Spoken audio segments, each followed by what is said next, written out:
আমেরিকার ক্রমাগত হুমকির মুখেও পাহাড়ের মতো অবিচল ইরানের পারমাণবিক অস্ত্র তৈরির সব পথ রুদ্ধ করতে মরিয়া আমেরিকা ও ইসরায়েল। সেই ধারাবাহিকতায় এবার ইরানকে নয়, বরং ইরানের তেল যে বা যারা কিনবে তাদেরকে পরোক্ষ নিষেধাজ্ঞা আরোপ করার হুঁশিয়ারি দিয়েছেন মার্কিন প্রেসিডেন্ট ডোনাল্ড ট্রাম্প। তবে সেই হুঁশিয়ারি হালে পানি পাবে না বলে মনে করছেন বিশ্লেষকরা, কারণ ইরানের তেলের বড় ক্রেতা চীনা কোম্পানিগুলো শ্যাডো ফ্লিট বা অন্ধকার জাহাজ বহর ব্যবহার করে এই বাণিজ্য চালাচ্ছে। ক্রেতার তালিকায় আছে ভারত।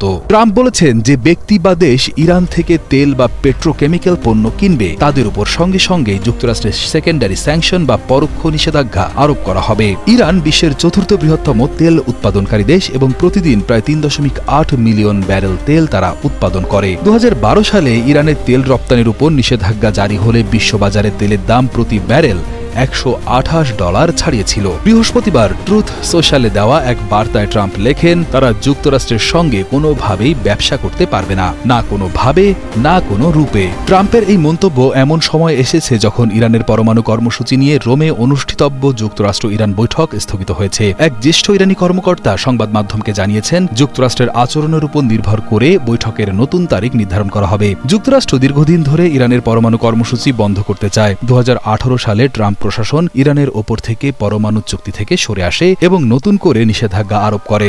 আমেরিকার লক্ষ্য ইরানের তেল রপ্তানি শূন্যের কাছাকাছি নামিয়ে আনা। বর্তমানে চীন ইরানের সবচেয়ে বড় তেল ক্রেতা, যার মাধ্যমে ইরান বছরে প্রায় ২০ বিলিয়ন বা প্রায় ২ লাখ কোটি টাকা আয় করে। এর আগে ট্রাম্প প্রশাসন চীনাভিত্তিক একটি অপরিশোধিত তেল সংরক্ষণ কেন্দ্র এবং একটি স্বাধীন রিফাইনারি সহ একাধিক প্রতিষ্ঠানের উপর নিষেধাজ্ঞা আরোপ করে, যাদেরকে অবৈধভাবে ইরানি তেল ও পেট্রোকেমিক্যাল বাণিজ্যে জড়িত থাকার অভিযোগ রয়েছে। চলতি বছরের ফেব্রুয়ারিতে ট্রাম্প আবারও সর্বোচ্চ নীতি ফিরিয়ে আনেন, যার উদ্দেশ্য হচ্ছে ইরানের তেল রপ্তানি শূন্যে নামিয়ে আনা এবং দেশটিকে পরমাণু অস্ত্র অর্জনে বাধা দেওয়া। সেকেন্ডারি স্যাংশন হল এমন এক ধরনের নিষেধাজ্ঞা যেখানে একটি দেশ তৃতীয় আরেকটি দেশের সঙ্গে ব্যবসার কারণে দ্বিতীয় কোনো দেশকে শাস্তি দেয়। যুক্তরাষ্ট্রের মতো বৃহৎ অর্থনীতির ক্ষেত্রে এটি একটি অত্যন্ত কার্যকর হাতিয়ার। বিশ্লেষকরা বলছেন, ইরানের তেল রপ্তানিকে সত্যিকারভাবে দমন করতে হলে যুক্তরাষ্ট্রকে এমনকি চীনা ব্যাংকের উপরও নিষেধাজ্ঞা দিতে হবে, যারা ইরানি তেল কেনায় সহায়তা করে। বর্তমানে চীনই ইরানের অপরিশোধিত তেলের সবচেয়ে বড় ক্রেতা। এছাড়া রয়েছে সিরিয়া, ভেনেজুয়েলা, ইন্দোনেশিয়া, মালয়েশিয়া এবং ভারতের কিছু বেসরকারি ক্রেতা।